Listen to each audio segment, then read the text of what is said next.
Hey everybody, I'm Madalyn Sklar, host of the Social ROI Chat, and we just had yet another amazing chat, and we're here with an awesome guest, Jeff Barrett. Hey Jeff, thank you for being part of this amazing fast 1 hour chat.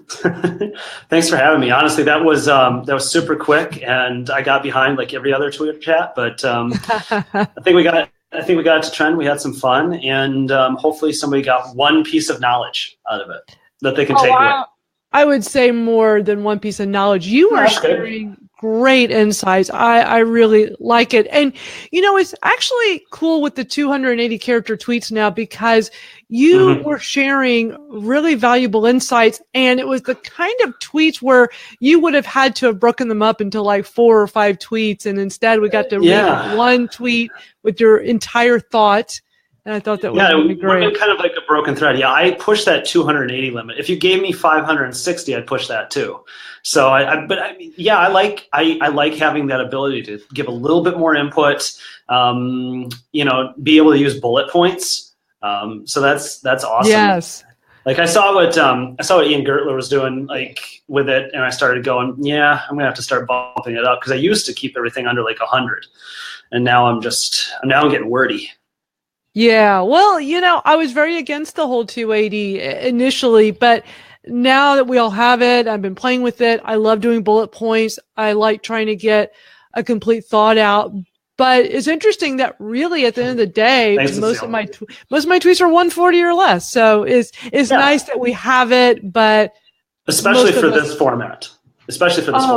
Oh, absolutely. It really works out great for this. When you're trying to get that thought out, you're like, oh no, I ran out of space. So, so today's chat, we had a really great one today, going viral, and you're like, great with this stuff, you know, talking about, where social and PR collide. Can you tell everybody a little bit about yourself before we dive into a few questions? Yeah. Is this the time to shamelessly plug stuff? No. No, I think if I had grown up 15 years prior, I would have been in advertising. I generally, think that would have happened. I gravitated toward PR because I saw that convergence between social media and digital advertising. And now, having been at Advertising Week a couple months ago, really finally seeing that a CMO has the data points now that they can use to drive digital. So when you're starting to see the networks realize that 80% of all advertising is going digital, it's going to change the atmosphere, which means that's going to change how content's delivered. Now, luckily, unfortunately, it's kind of shifted in the direction that I thought it would go. So that's great. Creating long-form digital content, creating content series digitally, being able to think outside of 30 and 60 seconds is going to be super beneficial, not only for just content creation in general, but myself. And I'm kind of looking forward to that. Awesome. I know we're like pressed for time and we keep this as a short format. I want to go over some of the questions we had during today's chat. Sure. I love how question number 1, you shared really great stuff. We talked about what are the ingredients of trying to have viral content. We know there's no absolute formula, right. but what are things that we can do if we were trying? I mean, everybody wants their content to go viral. It was really interesting looking at the different responses, but give us your thought on this. Yeah, I mean, I kind of answered that there's 3 things you can do to seed content, but and to kind of use a couple different questions in one, you're talking about seeding content, but that can only go so far. It's the ability of that content to then kind of carry it from there. So I think there is a base level that you should be able to get to on content, whether it's, having the right media context and developing that and knowing how to kind of play the timing with that, having a group of influencers, because I did talk a little bit about, you don't really need to have an account with 1 million followers. You just need to know people who have 1 million followers, and it's much faster if you've got them bought in. I get that perception becomes reality a little bit. And if your brand has a lot of followers, maybe that creates more trust and truth. That there's a point to be made there, but generally speaking, that's how a small business can compete with a large business, especially in the days where we still have net neutrality. If you have the ability to access 10 influencers, you can create just as much viral content as a Fortune 100. And so that's the interesting thing about the playing field. Like, the playing field to me doesn't look incredibly complicated. It just looks like you have to be better at developing relationships behind the scenes than your competitor. Right. But how do we get these big influencers? Not everybody has access or has not really connected. So what is the best way to go about getting connected with these big influencers? Yeah, and I kind of talked about that in a side reply. It's about finding what motivates them, right? So maybe that's money, maybe that's connections, maybe that's recognition, simple networking. There's a motivation, and if it's on social media, then it's probably a pretty obvious motivation. So you can usually kind of infer or just flat out ask. It never hurts to just ask. But if you can connect the dot for an influencer, like if you just approach it as a cold call, probably not going to work out that well. But if you find some logical reason for them to engage with it, and you show them the cost benefit of it, then you've got a pretty greater than 50-50 chance of making that work. And anytime I'm approached on things, it really comes down to, does that push the ball forward for me?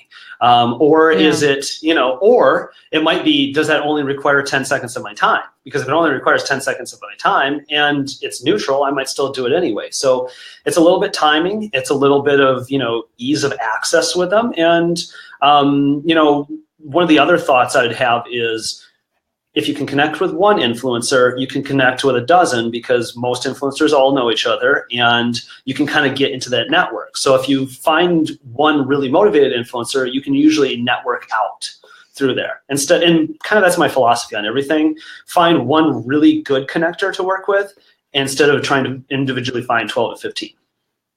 Great advice. I love that. A quick I'm just lazy. Like, I'm super lazy too. So that would be the lazy way to go about it. I love it. It's the lazy and productive way. Yeah. Yeah. We got a great group of people that are here live with us. Just a quick shout out. Kevin is here and saying, hey, Dee, thanks for all the great insights. I totally agree. Really great insights.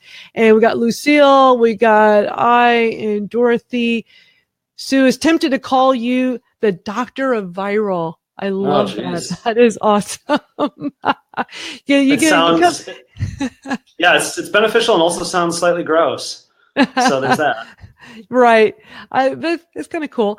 I really like question number 3 on the chat. We're talking about how can marketers anticipate what will be trending next month? What should we do with that information? So what are your thoughts on that with trending stuff out there? Well, I mean, people made good points in there, and I would echo those. I mean, you can kind of see on the calendar what things are going to pop up and generally speak to that. One thing I didn't get a chance, because I didn't have 560, I only had 280, is I wanted to talk about, you can create content with certain emotions in mind. So I talked about those 4 different emotions you can use. If you create content with those in mind, then you can plug in that already made content to that emotion. So if there's something that's going on that's super, joyful, or, you're looking to push out the feels, or you're looking to, create anger or contention, which is, not really something you're going to do very often, but it is an effective motivator. If you have that kind of content in the bank, then you can use that content and apply a, timely message to pivot with that. So, I mean, it's kind of like having the war room philosophy where you just have a lot of stuff ready, but there's no problem with having like a bank of content that's designed to fit a lot of different emotions. Right. Who's out there doing a good job with campaigns that are going viral? I know you mentioned several out there. Like, who comes to mind with like doing it right? And I know you're doing it right. So in addition to you. Yeah, I think there's a lot of different places that all work on a varied scale, right? You have your places in social that are super good at reacting, like a Wendy's or an Arby's. You have places like Dove that are, really good at creating campaigns that are built to last, that take a lot of time, that are well thought out of. I think the Truth Initiative does an incredible job of finding the right tone every time. I'm incredibly impressed every day on that one. Do Something does some great work in nonprofits as well. So there's a lot of brands doing really cool stuff. I like the stuff that we do with Adobe. Like I'm impressed with that, and also that we didn't get ran over in the middle of New York City a couple months ago. Yeah. But I think there are a lot of really good examples. There are far more good examples than bad examples now. I think people have finally kind of gotten an idea of how to use and leverage big data to kind of take the guesswork out a little bit and get into more of a data-driven, more reasoned approach. And so that helps. I mean, You use data to understand your audience rather than trying to guess. Absolutely. And Dorothy has an interesting question. She says, do you ever use politics to go viral? Like plug into emotions. Politics will do all those and make you press flush. If you're a brand, that's a tricky territory. You wouldn't use direct politics, but take a brand like Airbnb, for example. Airbnb usually exists in large metro areas. They usually exist on the coast. The majority of places that are being rented in an Airbnb tend to be quote unquote blue. So they know that they can go a little further on social causes. It's why they went further on social causes on the Super Bowl. It's why they'll continue to do it, because they know that's their base. So a lot of it really just depends on, quote unquote brand. Now, I mean, I work in politics. It's one of the wings that I work in too. So I understand that space, and I understand how much emotion plays in there. But generally speaking, as a brand, you're not going to plug into politics. You may plug into a specific issue, but again, those are all big calculations, and you have to get the exact tone right. You have to do a lot of listening, or you turn out to be Pepsi. Yeah, right. Yeah. Exactly. But for most of us, we're small brands, personal brands, sure. Solopreneurs. What should we be doing every day? I mean, I know we can't all just sit here and like hope every single tweet goes viral. It just doesn't work that way. Yeah. But what are some things we can do every day to try to get, I mean, at the end of the day, we're all just trying to get seen and heard. Viral is great, but that's not going to always happen. But what are some things that we can be doing every day? And nothing's overnight. I mean, you can attest to this. I can attest to this. A lot of people can. I mean, I've been doing this now on the personal branding side for over 6 years. And I mean, it's slow, it's incremental, but I look at it every day, push the ball a little bit forward. Whether that's you made another connection, you connected another dot, you figured out a way to leverage something else. I think that's a big and important thing. And then if you do once you've created an audience, one of the things, I'm kind of a gambler. And I look at this as I don't look for the easy cash in on things that we can do. I look for the larger thing at play. Now, I have the benefit of having a few really good clients, so I've got that ability, and not everybody has the ability to make big gambles. But I look at, if you've got an audience, then you're valuable to a lot of brands. If you are valuable to a lot of brands, don't necessarily try and work for them. Don't try and necessarily turn them into a client. Try and turn them into an access point, a point for which you can create bigger things for yourself.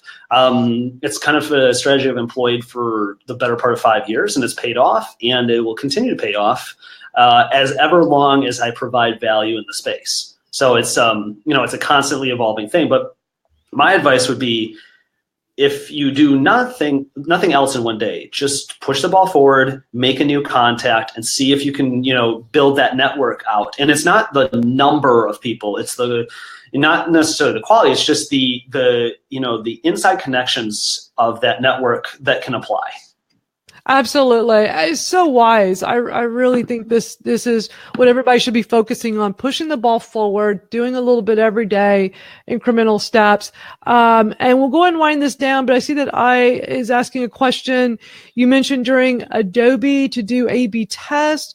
I was wondering how you did it exactly, if you don't mind explaining a little more. No, That's good. I was pulling from an example with Dio Favatas from Truth Initiative.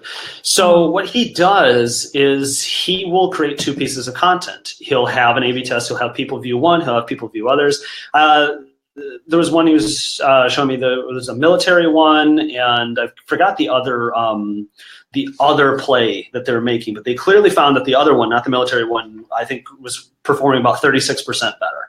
So that's the one they ran with. And what it does is, most importantly, by running that A/B test, and Inc. does that with my headlines every time I write, you understand what's going to work, and then you go forward with that. The biggest advice I can give before I get a run is start small on your campaigns, do just a little bit of content, do the A/B test, figure out what works, and then build out further from there. It's the same advice I gave a little bit earlier on try and make organic content plays and then roll into paid social.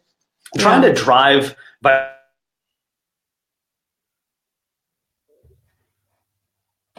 We seem to have lost Jeff's feed.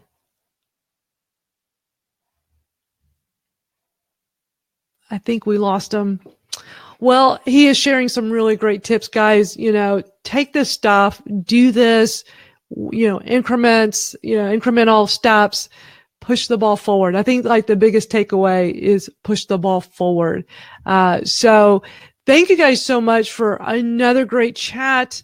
We'll do it again next week. We got Chelsea Crouse going to talk about millennial marketing, which I'm really excited about. So thank you all so much for being here. And until then, I'll see you out on Twitter as always. Take care, everybody.